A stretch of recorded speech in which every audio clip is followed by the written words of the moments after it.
And when I was graduating high school, I had to apply to college. Stuyvesant would only let you apply to 3 schools. So of course I applied to Harvard and Yale, but I needed what somebody told me was a safe school, which was Tufts College up in Medford, Massachusetts. And that's where I went. And I was a pre-med student there because this was my father who wanted me to become a doctor. I had no particular interest in becoming a doctor, but I was a pre-med student. And while I was doing my studies there, in the physiology, I met a youngish Englishman who was professor in the department. His name was Kenneth Rhoda.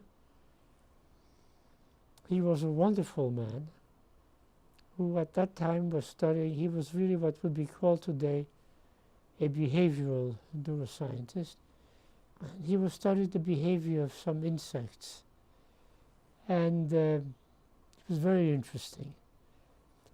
And he got me interested in science. In fact, I became interested in his laboratory. And so when the time came and I applied to medical school, I applied to the 10 best medical schools I could think of. And some interviewed me, Harvard, Yale, Cornell here. Don't remember the others. And I was rejected by all of them, even though I had graduated with high honors here. But I can think of several reasons for this. I was quite young. I was only 19. And veterans were coming back, going to medical school. And maybe I interviewed poorly. I mean, who knows? And I was Jewish, and I think this may have been the most serious criterion, because all those schools at the time had quotas. Dr. Rhoda was very annoyed at this, and he went to the president of the college to see if I couldn't get into Tufts Medical School. And the president called the dean, who said it was too late.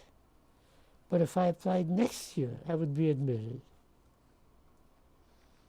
So I spent the time taking a master's degree with Dr. Rhoda.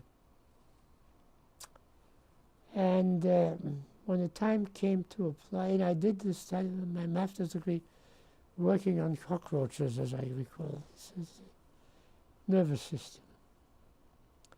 And when the time came to apply to medical schools again, I applied to the 3 best ones I could think about. I didn't apply to Tufts. So I got rejected again. But while I was taking my degree, some papers came out by an Englishman at Cambridge who was a well-known comparative physiologist, zoologist. And he had just published 3 very interesting papers on insect physiology. And Dr. Rhoda thought it would be good for me to spend some time in Cambridge. So the paperwork was done. I was accepted, and I was accepted by a college there. And in September in 1949, I got on a ship called the George Washington, which used to be a troop ship. And I arrived in Cambridge in September. In fact, I was carrying with me an amplifier which Pringle couldn't get in England, and he asked me to bring it, which I did. And I arrived in Cambridge, and it was sort of the fall, but it was quite chilly. And Then I arrived to Peterhouse College, which in fact was, I think, about as old as there was in Cambridge. And Pringle was a tutor in that college. And that's where I lived for the whole academic year. One of the first things I did was to buy a bicycle, because that's how you basically got around in Cambridge in those days.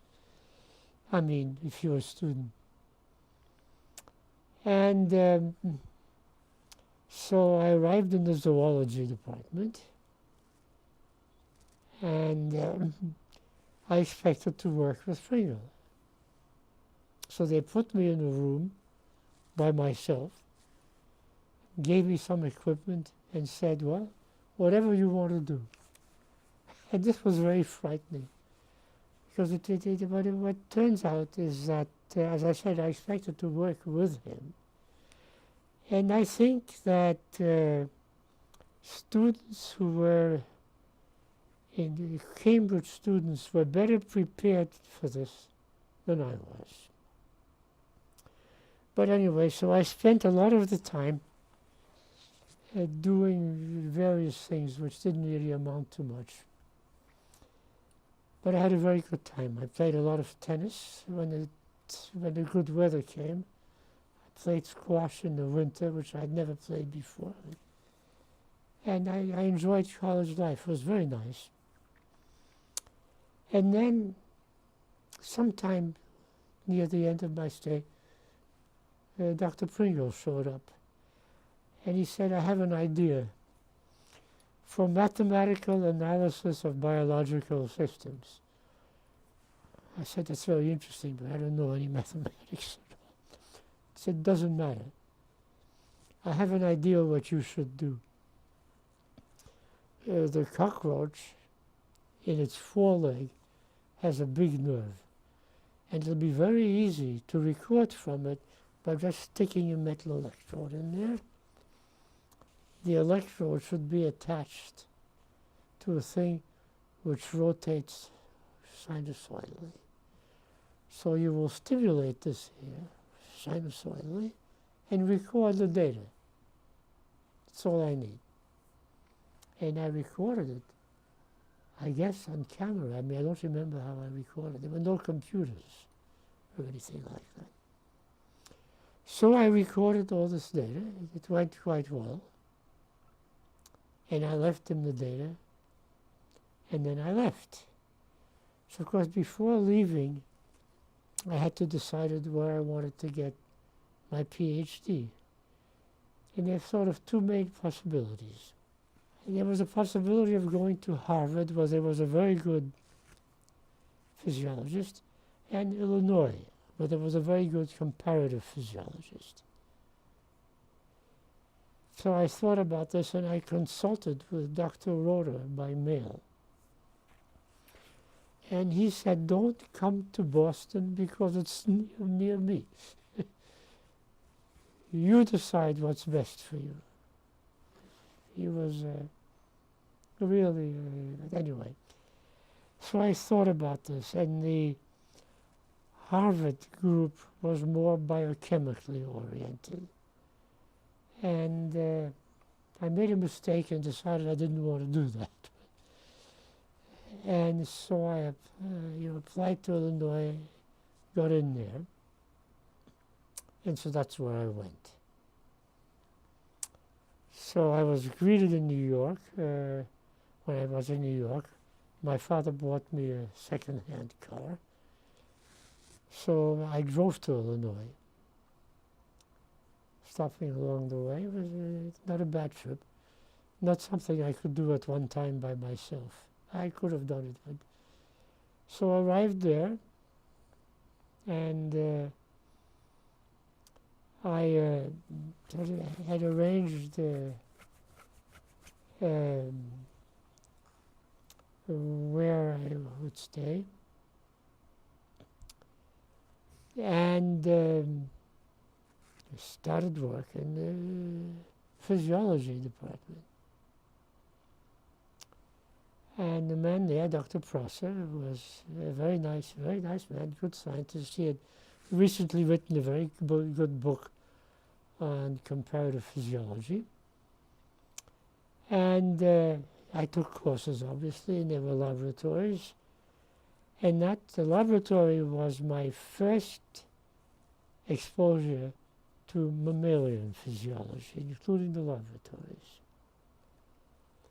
And I also took courses with an insect physiologist.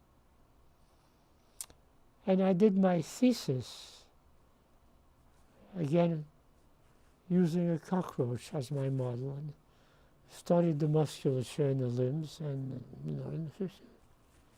And I wrote my thesis on this. And I passed my thesis exam and went back to New York.